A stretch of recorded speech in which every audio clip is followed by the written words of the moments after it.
সৃষ্টিকর্তা মেয়েদেরকে বাবাকে বোঝার মতো এক অদ্ভুত শক্তি দিয়ে পৃথিবীতে পাঠিয়েছেন। আসসালামু আলাইকুম। আমি এমন একটা গল্প নিয়ে চলে আসছি আপনাদের মাঝে, যেটা বাবা এবং মেয়েকে নিয়ে। কথাগুলো খুবই ভালো লাগবে, একটু মন দিয়ে শুনে যাবেন।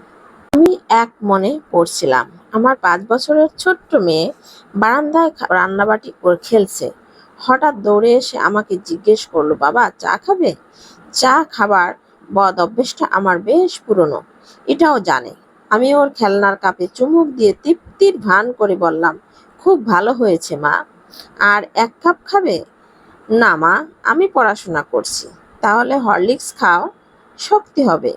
আমি ওর দিকে তাকালাম, আমাকে দিয়ে এমন চিন্তিত আমার গর্ভধারিণী মায়ের পর আর কাউকে দেখেছি বলে মনে পড়ে না। হাত বাড়িয়ে বুকে টেনে নিলাম ওকে। ঘাড়ে মাথা দিয়ে ও চুপ করে শুয়ে আছে। ওর মাথার ঘ্রাণ আমার চোখ ঝাপসা হয়ে আসছে। আহা মা, আহারে বন্ধন। মাঝে মাঝেই আমার চোখ ভিজে যায়। আসে কেন? সব কন্যার বাবাই কি আমার মতো লুকিয়ে কাঁদে?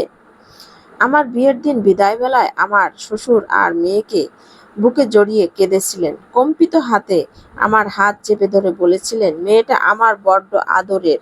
ও কোনো ভুল করলে আমাকে বলবে বাবা, বকাঝকা করো না।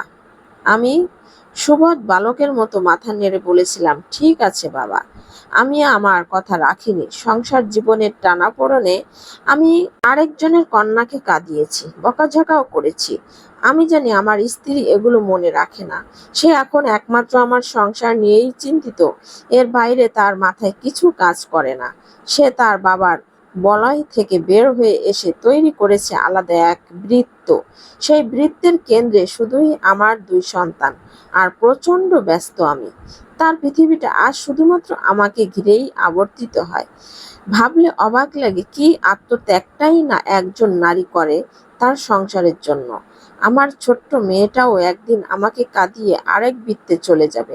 আমাকেও হয়তো আরেক যুবকের হাত ধরে একই কথার পুনরাবৃত্তি করতে হবে। আমি চাই না আমার ব্যর্থতা আমার কন্যা সন্তানকে স্পর্শ করুক। আমি ক্ষমা প্রার্থী কথা না রাখতে পারার জন্য। কন্যার পিতা হওয়া অনেক কষ্টের। কতটুকু কষ্টের সেটা পিতা হবার পূর্বে অনুভূত হয় না। আমার চোখের কোণায় অশ্রু গাঢ় হচ্ছে। আমার ছোট্ট মেয়েটা খুবই অস্থির হয়ে উঠেছে। ভুরু কুঁচকে পড়ার চেষ্টা করছে, এক অপরাধীর জবানবন্দি। ওর চোখে অশ্রু, কি জানি। মেয়েরা সম্ভবত বাবার অনুভূতি পড়তে পারে। সৃষ্টিকর্তা মেয়েদেরকে বাবার অনুভূতি পড়তে পারার এক অদ্ভুত শক্তি দিয়ে পৃথিবীতে পাঠিয়েছেন।